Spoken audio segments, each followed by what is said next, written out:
How good are you, Kip?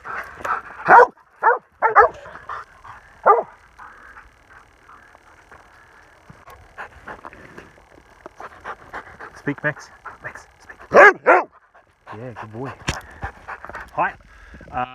So Monday morning, it's Queen's birthday weekend, so public holiday.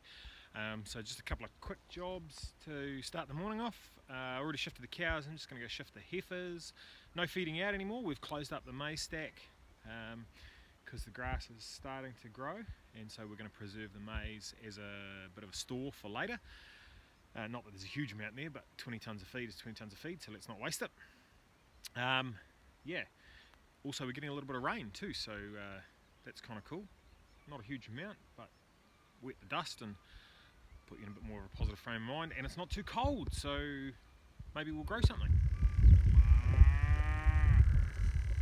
A wee neighbour cow come for a visit. She won't eat too much.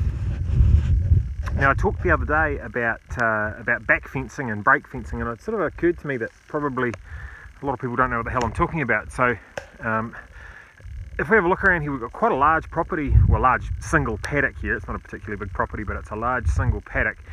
And if I just push some cattle in here, it'd take them, months to eat the whole lot. And there'd be a lot of wastage, and they'd selectively eat the better quality stuff. So what would happen is over time, the weeds would have a competitive advantage because the animals wouldn't eat them, and then the total production would drop. Now it's easy to manage, right? It saves you a lot of work, but the downside is your per hectare production drops off.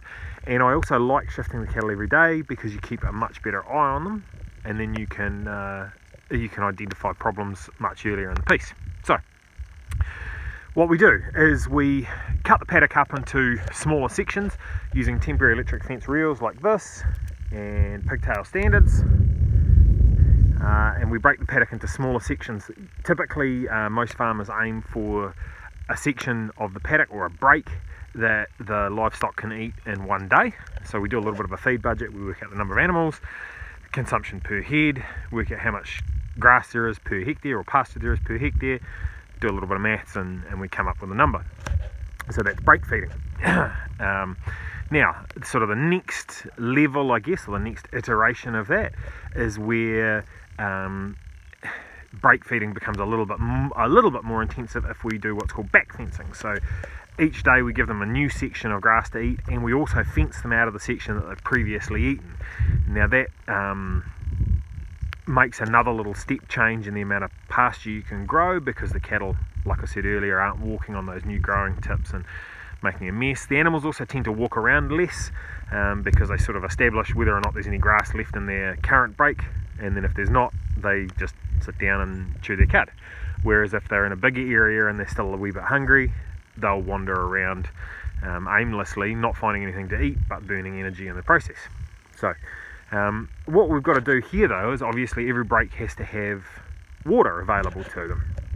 So in this particular property there's a trough over there, and there's a trough way over there. So what that means is it's easy enough to break fence, but it's difficult to back fence in a way that the animals always have access to water. So what we've done here is we run a wire basically across. So we've got a big section from there to there, and then we cut it into lines that way, that way, that way. And what we do is, so for instance, I've got this wire here, runs out down to the boundary. I'll wind up from here to that next standard. The cattle will move through.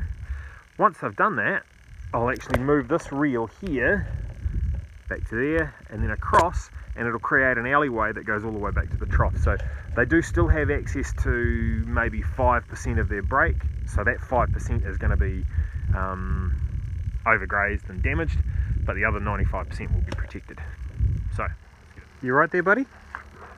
You gonna share that with anyone else? Okay, keep it for yourself.